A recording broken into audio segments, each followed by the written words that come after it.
What Obasanjo and I discovered: why trying to rescue kidnapped Kaduna student Gamil. Hello, my wonderful people. This is what is happening right now. There were some very funny things that happened while they were trying to rescue the students, and these things are beginning to come out to know that there is something not really right in Nigerian government. And you see this Mr. Gamil that is, being parabolating himself as the middleman. This man is a suspect. They need to really check this man very well.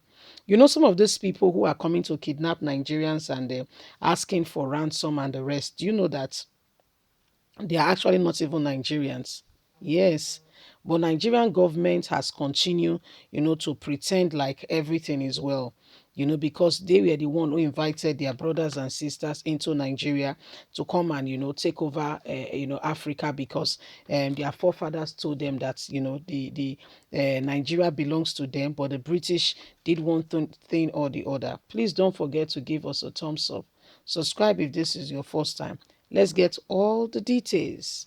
What Obasanjo and I discovered while trying to rescue kidnapped Kaduna students. Islamic clergy also revealed that the former President Olusegun Obasanjo contributed immensely to the release of the 27 adopted students of the Federal College, Kaduna. Islamic clergy Gamil has said that the steps taken by the former president of Nigeria was a great one. Gamil said the bandits in the country only points to the fact that the fight between bandits and the Nigerian government is still there. The clergy also revealed that the former president Olusegun Obasanjo contributed. He did his possible best to ensure that those students come out alive and are well. Gamil disclosed that him and Obasanjo stood as negotiators in ensuring that the adopters released the students. He said this when the parents of the affected student paid him an appreciation visit on Thursday. Bandit has adopted the student from the school premises on March the 11th, 2021 from the Federal College of Forest, and were released on Wednesday after 56 days in captivity. Addressing journalists in the residence during the visit, Gamil insists that the fight was between the bandits and the government.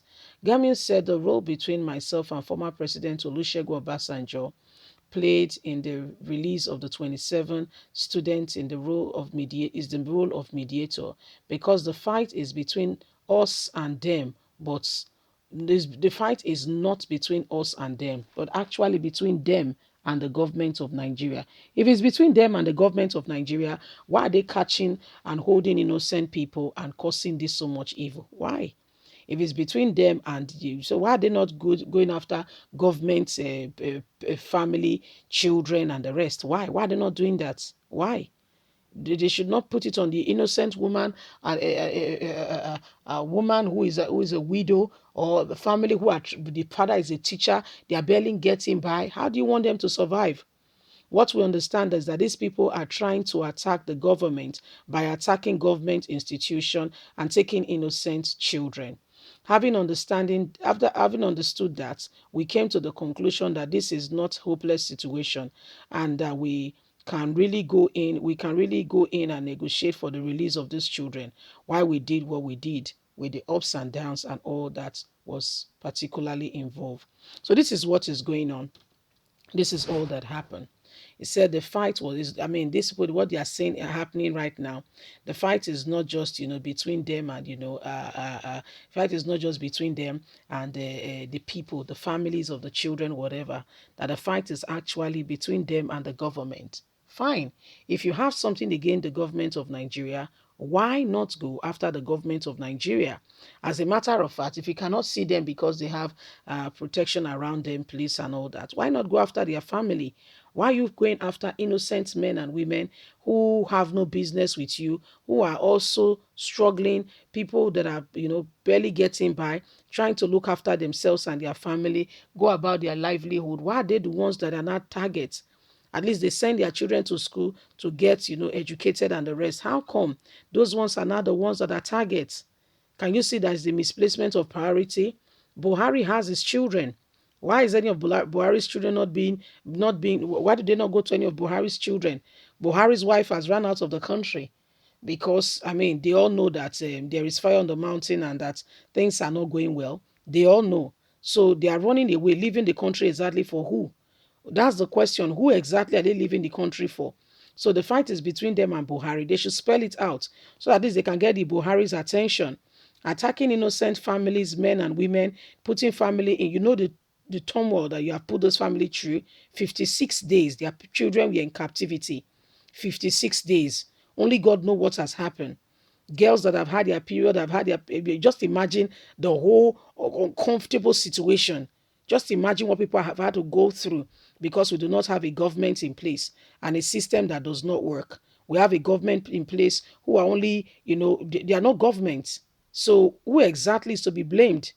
You said the fight is between them, and so who exactly is to be blamed? That is not between. They are not coming after the government. They are not coming after the innocent people. It's after the government, and as a result, they are going after innocent Nigerians to get at the government. Are you sure they are really getting at the government? Because from all I can hear you from all the discussion right now that was going on, there is nothing about the government being said, nothing about the government whatsoever. The government did not participate. As a matter of fact, it's only the previous presidents, former president Olusegun Obasanjo. So that's what they discovered, that this thing is not is between these other people. Why do we put ourselves in that kind of position and allow these things to happen to us? It is unfortunate, rather very unfortunate.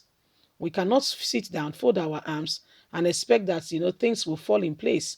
These are evil that are going on in today's life in Nigeria. No longer safety.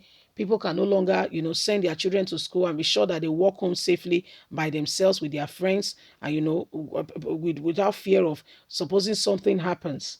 You see, this is rather unfortunate. This is the kind of people we've come to see. This is rather very unfortunate. As a country, we need to have system in place that protects people.